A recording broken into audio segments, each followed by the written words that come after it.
यस्तो भएपछि यसलाई पहिले बुढी यमुनाले यसरी खिचेपछि यसलाई यसरी घुमाउँदा यो सर्लक्क खुल्छ।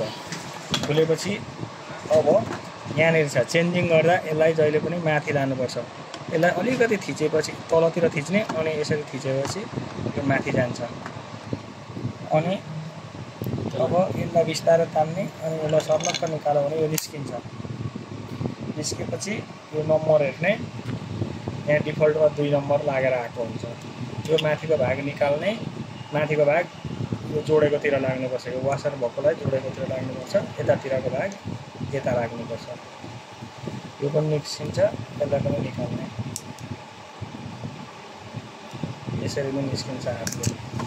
त्यस पछाडि अर्को नम्बरको जस्तो अर्को कुनै नम्बर आफ्नो सुइटेबल नम्बर लिने, यहाँ नम्बर लेखेको छ 2 भनेपछि 3 4 5 6 हुँदाखेरि सानो सानो सानो हुँदै जान्छ।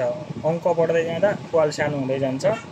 अनि त्यसलाई पनि के गर्ने, यो जोडिएको भागतिर यो वासर भएको लगाउने, नजोडिएको भागतिर यसलाई लगाउने अनि यसलाई तानेर यो डन्ठामा सिधा छिराउने।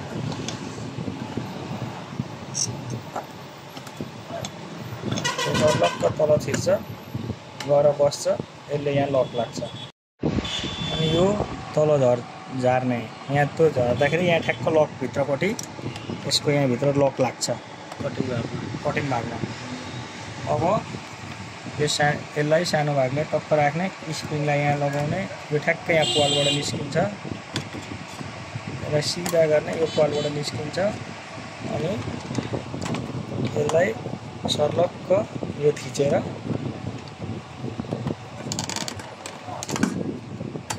यसरी टक्क लगाइदिने।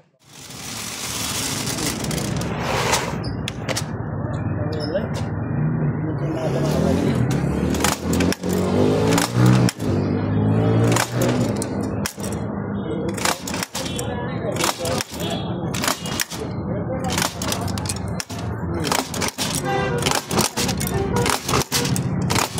एक बड़ा झारो